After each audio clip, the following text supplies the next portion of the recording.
Bismillahirrahmanirrahim. Assalamualaikum warahmatullahi wabarakatuh. Nama saya Muhammad Fajar Ramadan dengan NIM 1820201080. Mata ujian materi umum, dosen penguji Ibu Al-Ihwana MPDI, Program Studi Pendidikan Guru Madrasah Ibtidaiyah, Fakultas Ilmu Tarbiyah dan Keguruan, Universitas Islam Negeri Raden Fatah Palembang. Di sini saya akan menyampaikan tentang tema 8, Raja Muda Karana, subtema 2, Aku Anak Mandiri. Lambang gerakan pramuka berupa tunas kelapa. Buah kelapa disebut juga nyur. Buah kelapa dalam keadaan tumbuh dinamakan cikal. Arti cikal adalah penduduk asli yang pertama. Pramuka menggunakan pohon kelapa sebagai lambang karena banyak manfaatnya. Buah, batang, juga daun, dan akar semua bermanfaat.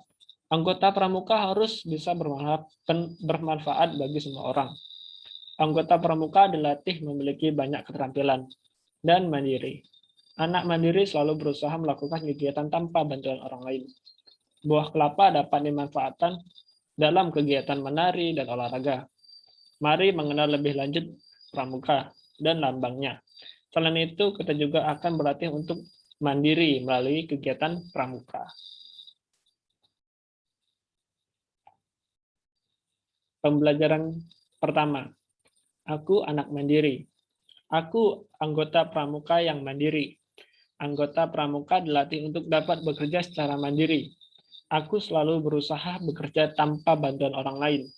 Aku selalu menyiapkan peralatan sendiri. Aku menyiapkan dan mengenakan seragam pramuka sendiri. Aku mengenakan kelengkapan seragam pramuka secara mandiri.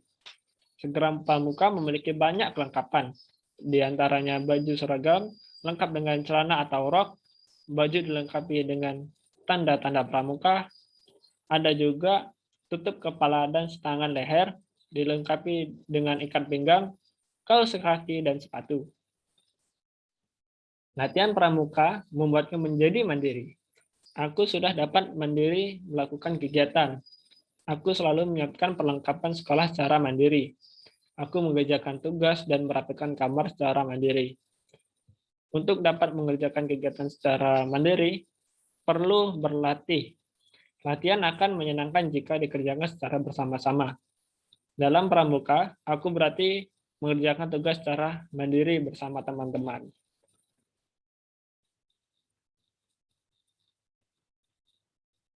Perhatikan seragam pramuka Udin dan Siti. Nah, seragam yang dikenakan Udin dan Siti merupakan seragam pramuka siaga. Perhatikan persamaan dan perbedaan di antara keduanya. Si Udin memiliki lambang yang berbentuk persegi, sedangkan si Siti memiliki lambang yang berbentuk bulat. Tapi ada juga yang sama, yaitu di tanda barungnya, yaitu bentuknya segitiga. Perhatikan bentuk tanda pramuka tersebut. Bentuk tanda pramuka merupakan bentuk bangun datar. Ada lingkaran, segitiga, persegi, dan persegi panjang. Seperti tanda kecakapan khusus yang ada di bawah sini. Ada yang bulat, ada yang persegi 4, dan ada yang persegi 5. Begitu pula dengan tanda pelantikan. Ada yang bulat dan bentuknya persegi. Ada juga yang persegi panjang seperti nomor gugus depan dan papan nama. Baik, lanjut yang kedua yaitu pembelajaran 2. Mandiri dalam mengambil keputusan. Anggota pramuka dilatih untuk mengambil keputusan secara mandiri. Misalkan mengambil keputusan dalam menentukan nama kelompok. Semua anggota kelompok akan ikut berdiskusi. Setiap anggota kelompok dapat menyampaikan pendapat. Diskusi kelompok dipimpin oleh ketua kelompok. Setelah selesai berdiskusi, semua anggota setuju. Nama kelompok telah ditetapkan. Salah satu janji pramuka yaitu patuh dan suka bermusyawarah. Bermusyawarah artinya berdiskusi untuk membicarakan masalah. Bermusyawarah juga untuk menyelesaikan masalah. Bermusyawarah juga merupakan salah satu pengalaman sila Pancasila. Bermusyawarah merupakan pengamalan sila keempat. Sila keempat berbunyi kerakyatan yang dipimpin oleh hikmat kebijaksanaan dalam permusyawaratan perwakilan. Simbol sila keempat Pancasila berupa kepala banteng. Nah, yang ada di sini kepala bantengnya berwarna merah. Baik, lanjut ke pembelajaran ketiga. Mandiri mengerjakan pekerjaan rumah. Udin, anggota pramuka yang rajin dan mandiri. Udin selalu merapikan kamar tidur sendiri. Udin mengerjakan pekerjaan rumah secara mandiri. Udin juga menyiapkan peralatan sekolah secara mandiri. Udin rajin membantu orang tua. Udin sudah dapat membersihkan rumah. Udin juga suka membantu pekerjaan ibu di dapur. Udin juga suka dapat menjahit atribut pramuka dengan bantuan ibu. Udin cakap dan mandiri melakukan berbagai kegiatan. Udin mendapat tanda khusus karena cakap dalam berbagai bidang. Tanda kecapakan khusus merupakan salah satu tanda pengenal pramuka. Selain tanda khusus, ada juga tanda umum. Tanda umum digunakan oleh seluruh anggota pramuka. Tanda umum pramuka diantaranya tanda tutup kepala dan tanda pelantikan. Ada juga tangan leher, tanda harian, tanda wasem, atau tanda pramuka sedunia. Nah, di sini Udin membersihkan tempat tidur, menjahit, menyirami bunga, dan membantu ibu memasak di dapur.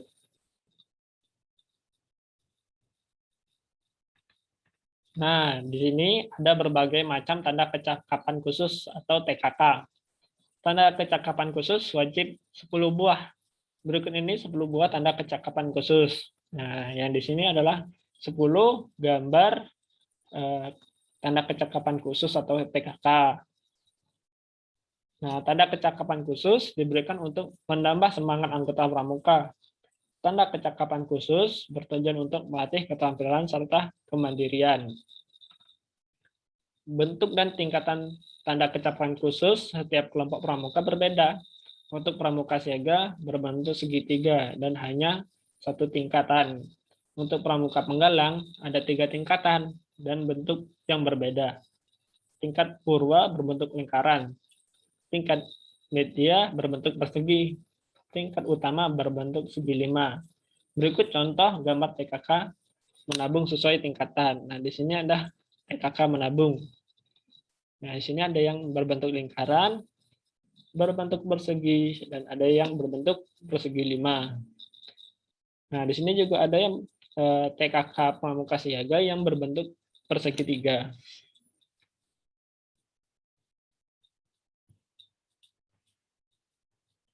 Nah, kita masuk ke pembelajaran keempat. Mandiri saat melaksanakan ibadah. Uni dan teman-teman taat dalam beribadah. Mereka melaksanakan ibadah dengan kesadaran sendiri. Mereka berani pergi ke tempat ibadah sendiri. Tempat ibadah dekat dengan tempat tinggal. Mereka selalu menyiapkan peralatan beribadah sendiri. Mereka mandiri saat melaksanakan ibadah. Taat dalam beribadah sesuai dengan janji pramuka. Salah satu janji pramuka yaitu takwa kepada Tuhan Yang Maha Esa. Taat dalam beribadah juga sesuai dengan pengamalan sila Pancasila. Bunyi sila pertama Pancasila yaitu ketuhanan Yang Maha Esa. Lambang dari sila pertama yaitu berbentuk bintang. Nah, di sini ada macam-macam bentuk ibadah ya.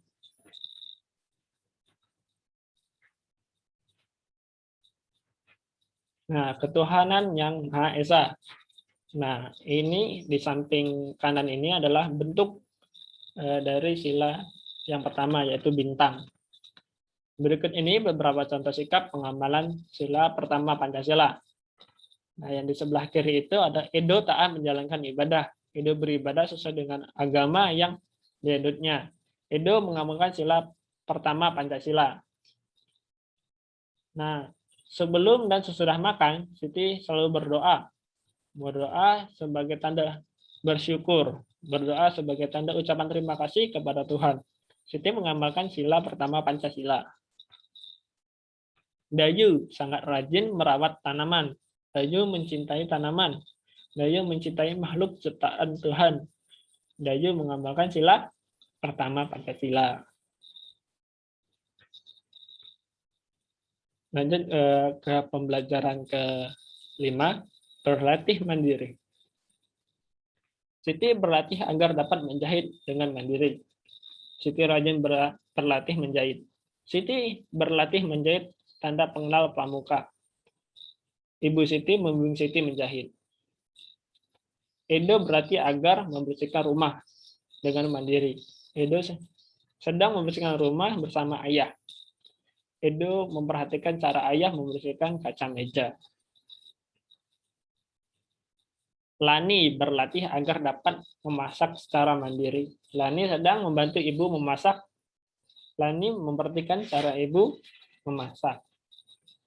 Udin berlatih agar dapat menabung di bank secara mandiri. Udin pergi ke bank bersama ayah. Udin memperhatikan cara ayah menabung di bank. Semua anak berlatih mandiri. Semua anak berarti mengerjakan segala sesuatu sendiri. Semua anak menjadi orang yang mandiri. Nah, di sini ada gambarnya si Udin sedang menabung bersama ayahnya. Di sini ada gambarnya si Edo yang membersihkan meja bersama ayahnya. Nah, di sini ada Siti juga yang sedang menjahit bersama ibunya. Nah, di sini ada Lani yang berarti memasak bersama ibunya. Kemudian lanjut ke pembelajaran ke-6.